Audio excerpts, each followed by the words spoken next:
अस्सलाम वालेकुम दोस्तों, आज हम स्टडी कर रहे हैं speed time graph. Speed time graph में हम स्पीड को हम ग्राफिकली एनालाइज करेंगे, यानी इसमें हम स्पीड और टाइम के दरमियान ग्राफ ड्रा करेंगे और स्पीड की वैल्यूज़ जो है उसको हम एलॉन्ग वाई एक्सिस प्लॉट करेंगे और टाइम की वैल्यूज़ को हम एलॉन्ग एक्स एक्सिस प्लॉट करेंगे। स्पीड टाइम ग्राफ की मेन दो पर्पसेस हैं। एक पर्पस यह है कि the slope of the graph gives us the magnitude of acceleration.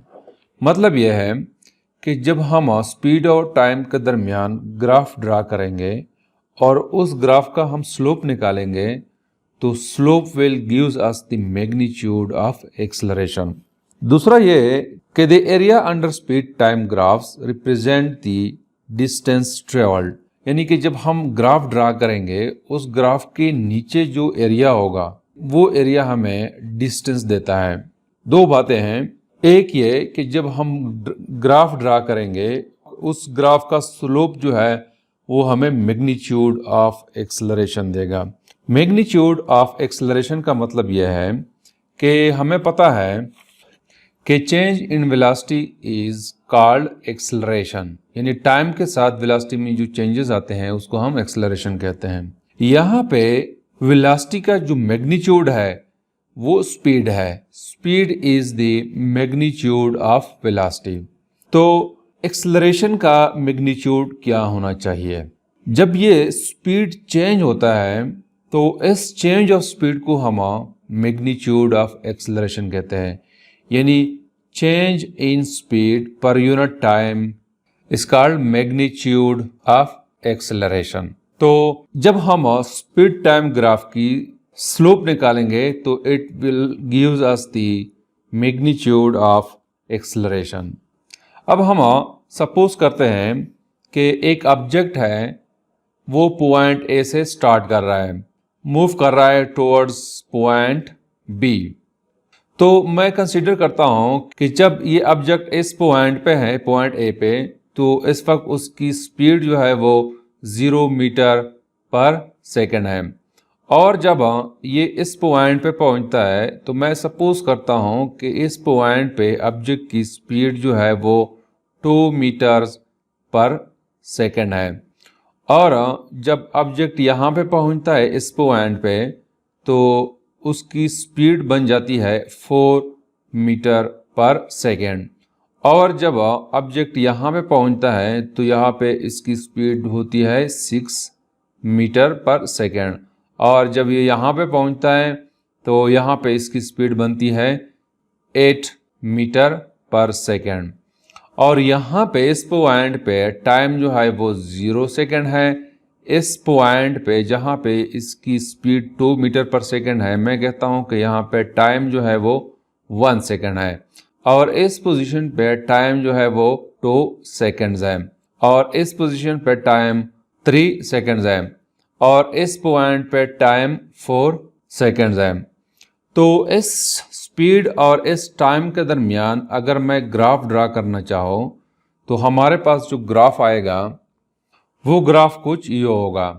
यहाँ पे अगर हम देखें ये टाइम है और ये स्पीड है, तो अगर इस ग्राफ का मैं स्लोप निकालना चाहूँ तो slope will be equal to delta Y divided by delta X. ये डिफिनीशन है स्लोप की। यहाँ पे डेल्टा वाई जो है this is equal to delta V, यानी एलॉन्ग वाई एक्सिस जो है हमारे पास स्पीड है और एलॉन्ग एक्स एक्सिस हमारे पास टाइम है, तो delta v divided by delta t. तो this will be equal to v f minus v i divided by t f minus t i. तो यहाँ पे अगर हम देखें फाइनल स्पीड जो है वो 8 मीटर पर सेकेंड है और इनिशियल स्पीड जो है वो 0 मीटर पर सेकेंड है। तो मैं लिखता हूँ कि 8 माइनस 0 डिवाइडेड बाई टाइम जो है फाइनल वो 4 सेकंड्स है और इनिशियल टाइम जो है वो 0 सेकंड्स है। तो स्लोप जो है this will be equal to 8/4, तो this will become equal to 2 metre per second square. चूंकि यहाँ पे स्पीड की यूनिट जो है वो मीटर पर सेकेंड है और टाइम की जो है वो सेकेंड्स है, तो मीटर पर सेकेंड स्क्वायर हो जाएगा। तो इस तरह ये स्लोप जो है it gives us the magnitude of acceleration. अब हम सेकेंड पर्पस की तरफ आते हैं कि the area under the speed time graph represents the distance travelled. तो यहाँ पे मैं दो टाइप्स के ग्राफ लूंगा और इसका एरिया जो आ रहा है अंडर द ग्राफ वो एरिया मैं फाइंड आउट करूंगा और उस एरिया से हमारे पास डिस्टेंस आएगी। तो मैं सपोज करता हूं कि लेट सपोज एक ऑब्जेक्ट है, यहाँ पॉइंट ए पे है। पॉइंट ए पे मैं सपोज करता हूं कि इसकी स्पीड जो है वो 4 मीटर पर सेकेंड है। जब वो पॉइंट बी पे पहुंचता है तो तब भी उसकी स्पीड 4 मीटर पर सेकेंड है। यानी अगर मैं कहूं कि यहाँ पे टाइम जो है वो 0 सेकेंड है और यहाँ पे टाइम 1 सेकेंड है, और जब वो पॉइंट सी पे पहुंचता है तो तब भी उसकी स्पीड 4 मीटर पर सेकेंड है। और मैं सपोज करता हूं कि यहाँ पे टाइम 2 सेकेंड्स है, और जब वो पॉइंट डी पे पहुंचता है तो यहाँ पे भी इसकी स्पीड 4 मीटर पर सेकेंड होती है, और टाइम को मैं कंसीडर कर रहा हूँ 3 सेकेंड्स। और जब वो पॉइंट ई पे पहुंचता है तो यहाँ पे भी इसकी स्पीड जो है वो 4 मीटर पर सेकेंड है और टाइम जो है वो 4 सेकेंड्स है। तो इन वैल्यूज के दरमियान ग्राफ को मैं ड्रा करना चाहता हूँ बाय यूजिंग एक्सेल। तो आपको ये भी पता होना चाहिए कि अगर हम दो वैल्यूज के दरमियान एक ग्राफ ड्रा करना चाहें और हम सॉफ्टवेयर यूज़ करें एक्सेल, तो हम कैसे ड्रा करते हैं। तो इन वैल्यूज के दरमियान मैं ग्राफ ड्रा करता हूँ बाय यूजिंग एक्सेल। तो यहाँ पे ये हमारे पास वैल्यूज़ है जो मैंने आपको बताई है। ये टाइम्स की वैल्यू है, जो टाइम ज़ीरो है तो स्पीड 4 मीटर पर सेकेंड है, और जब टाइम 1 है तो 4 है। तो ये सारी वैल्यूज़ मैंने यहाँ पे ड्रा किया है। अब इन वैल्यूज़ के दरमियान मैं ग्राफ ड्रा करना चाहता हूँ। तो सबसे पहले मैं इसको सेलेक्ट करता हूँ इन वैल्यूज़ को, और फिर यहाँ पे इंसर्ट में जाके ये हमारे पास ग्राफ्स है ये सारे। तो मैंने स्कैटर ग्राफ में जाना है और इस पर क्लिक करना है। तो जैसे मैं क्लिक करूँगा तो मेरे पास ये पॉइंट्स आ जाएंगे, ये आप देख रहे हैं। अब मैंने लाइन ड्रा करनी है, तो लाइन के लिए मैंने इसको सेलेक्ट करना है और फिर इस प्लस पॉइंट पे जाके ट्रेंड लाइन इसको मैंने प्रेस करना है। तो ये जो है हमारे पास ये वैल्यू आ जाएगी। देखो ये ग्राफ है, ये बिल्कुल स्ट्रेट लाइन है। अब अगर मैं एरिया फाइंड आउट करो इस ग्राफ का, तो ये एरिया बन रहा है यहाँ से लेकर ये बन रहा है ये, यानी इस ग्राफ के नीचे जो एरिया बन रहा है, अगर इसको मैं फाइंड आउट करना चाहो तो it will gives us the distance. तो अब हम इस ग्राफ का एरिया फाइंड आउट करते हैं, लेकिन वो ग्राफ यूज़ करेंगे जो आपके बुक में दिया गया है। यहाँ पे ये ग्राफ जो है आपके बुक में दिया गया है, स्पीड टाइम ग्राफ एरिया इसका टाइटल है। यहाँ पे वो जो मैंने ग्राफ आपको शो कराया था वो ये स्ट्रेट लाइन थी, ये आपको जो नज़र आ रहा है। और इस लाइन के नीचे जो एरिया है this will gives us the distance. वो कैसे? देखो हमें पता है कि एरिया के लिए जो इक्वेशन है वो लेंथ एंड विड्थ है। तो यहाँ पे अगर हम देखें ये लेंथ है, लेंथ के क्रॉस जो है हमारे पास टाइम है, और विड्थ के क्रॉस हमारे पास डेल्टा वी है। तो area will be equal to delta T into delta V. तो इसको मैं यूँ भी लिख सकता हूँ कि del V into del T. तो इसको मैं लिख सकता हूँ कि डेल वी जो है वो वी एफ माइनस वी आई के बराबर है, और डेल्टा टी जो है वो टी एफ यानी final time minus initial time. Final जो है वो 8 मीटर पर सेकेंड है, और इनिशियल जो है वो 0 है, तो वी विल गेट दिस।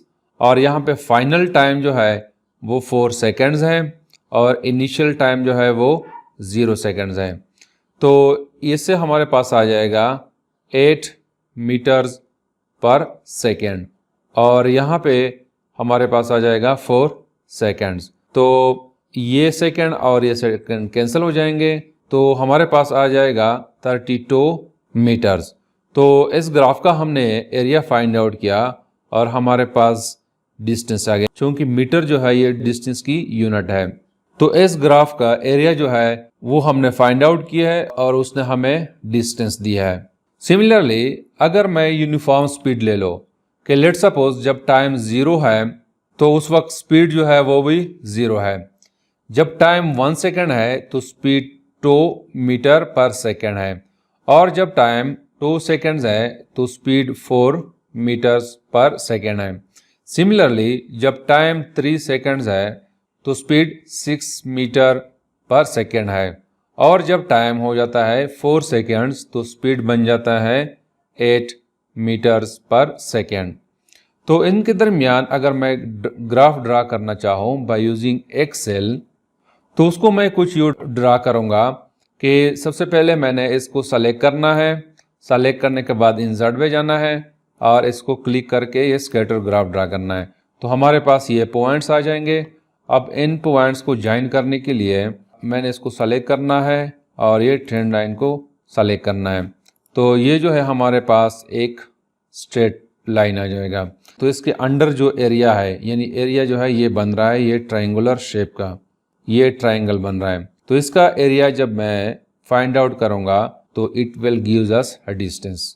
तो एरिया को फाइंड आउट करने के लिए मैं वो ग्राफ यूज करूंगा जो आपकी बुक में दिया गया है। ये ग्राफ जो है वही ग्राफ है जो मैंने एक्सेल के थ्रू ड्रा की थी, और ये जो है वो लाइन है। इसके अंडर जो एरिया आ रहा है वो ये आ रहा है, तो it is just like a triangle.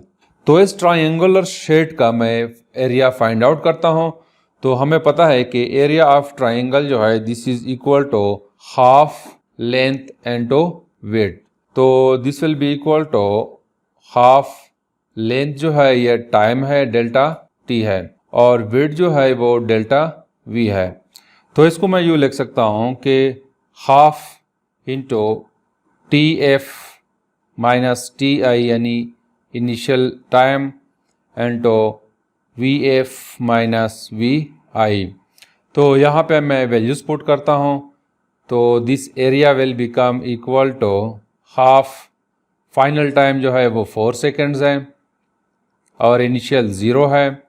Similarly final speed जो है वो 8 मीटर पर सेकेंड है और इनिशियल 0 है। तो ये सेकंड और ये सेकंड कैंसिल हो जाएंगे, तो we will get half into 32 metre. तो this is equal to 16 metre. तो इस ट्रायंगल का मैंने एरिया फाइंड आउट किया और इसके मुताबिक डिस्टेंस जो है वो 16 मीटर है, यानी ऑब्जेक्ट ने जो डिस्टेंस ट्रेवल किया है वो 16 मीटर ट्रेवल किया है, और यहाँ पे ऑब्जेक्ट ने जो डिस्टेंस ट्रेवल किया है वो 32 मीटर है। अब मैं एक्सप्लेन करता हूँ आपकी बुक में दी गई एक्टिविटी। ये एक्टिविटी आपके बुक में पेज नंबर 47 पे दी गई है। It tells us that what does the slope of these graphs tells about magnitude of acceleration. मतलब ये है कि इस ग्राफ का स्लोप जो है वो एक्सेलरेशन की मैग्नीट्यूड के बारे में क्या बताता है कि मैग्नीट्यूड क्या होना चाहिए। तो देखो, अगर मैं इस ग्राफ को देखो, इसको हमने ड्रा किया है, it is for a constant speed. यहाँ पे स्पीड जो है वो कांस्टेंट है, चेंज नहीं होता। जब स्पीड कांस्टेंट है तो इसका मतलब यह है कि the magnitude of acceleration is 0, क्योंकि हम कहते हैं कि change in speed is called the magnitude of acceleration. तो यहाँ पे मैग्नीट्यूड ऑफ एक्सेलरेशन जो है वो 0 है। तो जब मैग्नीट्यूड ऑफ एक्सेलरेशन 0 है तो इट मीन्स के एक्सेलरेशन 0 है। तो यहाँ पे हम लिख सकते हैं कि मैग्नीट्यूड यानी m ऑफ एक्सेलरेशन इज 0। तो जब वो 0 है तो एक्सेलरेशन इज इक्वल टू 0, चूंकि ये कांस्टेंट स्पीड है। और ये ग्राफ शो कर रहा है कि speed of an object change होता है लेकिन यूनिफॉर्मली चेंज होता है। जैसे इसका ग्राफ हमने ड्रा किया था कि अगर टाइम जो है वो 1 सेकेंड है तो स्पीड जो है वो 2 मीटर पर सेकेंड है। अगर टाइम 2 सेकेंड है तो स्पीड 4 मीटर पर सेकेंड है, यानी टाइम के साथ जो स्पीड में चेंज आ रहा है वो कांस्टेंट है। तो मतलब यह है कि change in speed is uniform. तो जब चेंज इन स्पीड यूनिफॉर्म है तो magnitude of acceleration is uniform. तो जब मैग्नीट्यूड ऑफ एक्सेलरेशन यूनिफॉर्म है तो एक्सेलरेशन भी यूनिफॉर्म है। तो ये मैग्नीट्यूड जो है यूनिफॉर्म मैग्नीट्यूड है ऑफ एक्सेलरेशन। और यह हमें बता रहा है कि स्पीड चेंज हो रहा है, लेकिन इस तरह चेंज हो रहा है कि वेरिएबल है, कांस्टेंट चेंज उसमें नहीं आ रहा। तो हम कह सकते हैं कि change in speed is variable. तो जब चेंज इन स्पीड वेरिएबल है तो magnitude of acceleration is also variable. तो it gives us the variable acceleration. तो this is something about the speed time graph. Thank you.